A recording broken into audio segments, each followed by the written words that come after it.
Happy Wednesday. We've got week 4 core happening today. There was a little bit of a typo in the warm-up, so I am going to go in and change that for you. But if you printed out the workout for this week on Sunday, you might, on Saturday or Sunday, you might not have that typo correction in there. So for a warm-up, we're going to do 60 seconds of cardio, whichever kind of cardio you want. Just get your heart rate up. Get you moving, breathing a little bit, and then we're going to get into 6 half kneeling windmills. We'll go 6 on each side. So in this half kneeling position, this leg is up, same arm is up, and we're going to hinge to the side till you touch the ground, and then back to standing, or sorry, back to kneeling. So just from hinging to the side and back up. You can put a weight in this hand if you want to. You don't have to. Just getting that core woken up a little bit. So maybe you want to go no weight for the first round and then grab some weight for the second and third round. So after those half kneeling windmills, we're going to do 30 seconds of a dead bug. This is where that typo was. I had 30 shoulder taps in here, but we did those shoulder taps yesterday. So we're going to switch it up and do 30 seconds of a dead bug. So grab some kind of weight or something to hold on to just to remind you to keep that core tight and that back flat on the ground. So you're pushing straight up over your chest, bringing those knees up, and then one at a time, bringing the heel to the ground. I have seen people do it where they're more of like a cycling position. I really want you to just do one at a time where you bring it down and back up, making sure you keep that nice 90-degree in both of those joints right there. And then finally we'll do 10 bird dogs. So from a quadruped position, you're gonna reach out opposite arm and leg.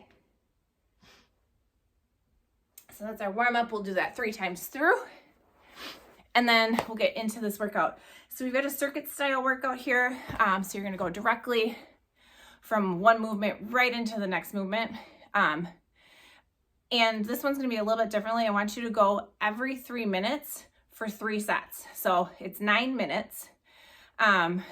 Is the total workout. So it's a bit of a shorter workout today, but I guarantee you it's gonna hit the core. So our first movement is gonna be 10 hip flexor leg lifts. So these are gonna hit the core, but they're also gonna hit those inner thighs a little bit. So you're gonna sit in a V position. Just have to be, they don't have to be way far out, like as far as you can go, but just in that V position. You're gonna kind of point your toes towards either wall on this side. And then you're gonna take one leg at a time and you're just going to lift. It doesn't have to be a huge lift, just needs to bring that calf up off the ground. You're gonna go 10 on one side and 10 on the other. Try to keep that torso upright. If you need to, you can lean back a little bit onto your hands to bring those legs up.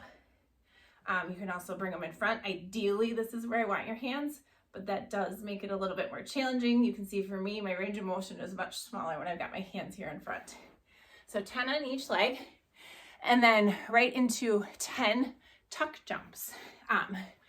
So a tuck jump is exactly what it sounds like. You're going to go from a standing position into a tuck position, tapping your hands.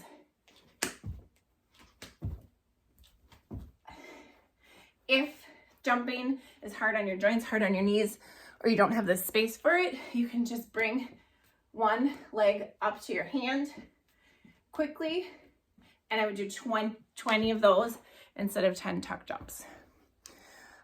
Following our tuck jumps, we're gonna get into 10 heels over a dumbbell or a kettlebell. I'm gonna grab out my kettlebell here, possibly.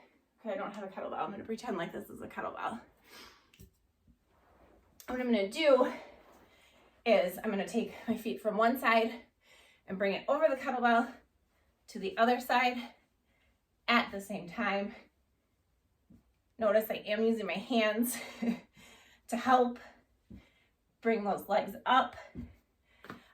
So 5 each direction, 10 total for those. Then we're gonna do 15 reverse crunches, followed by 20 mountain climbers.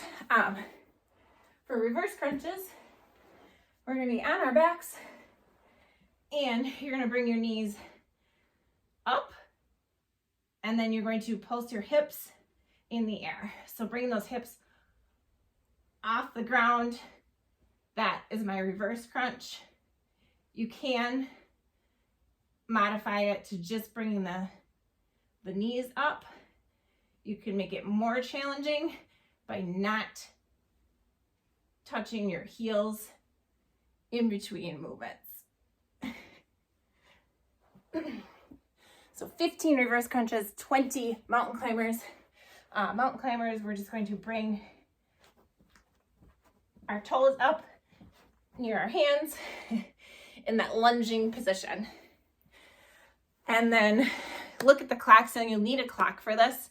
I just use my phone. You can set it to 3 minutes.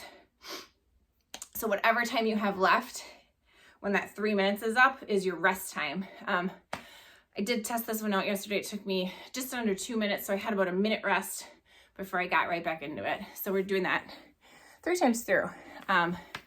So make sure if the first round takes you almost 3 minutes, maybe that second round, you reduce the number of reps a little bit. Maybe you only do 8 of each thing to start, or for that second round, so you have a little bit more rest. Because I do want you to have rest between rounds. So give yourself at least a minute rest between rounds. And then we'll just get into some active recovery. Stretch out that core and maybe do a lap around the gym if you need to slow your heart rate down. You notice I'm breathing heavy right now. That is going to get your heart rate up there. So you're going to want to slow that down before you call it a day. But again, it is a shorter workout. So if you aren't able to do this on Wednesday and you want to add it into another day, you can definitely stack this with an upper body workout or a lower body workout, whichever you want to do, or maybe you want to throw it onto Total Body Saturday. All right, make it a good Wednesday.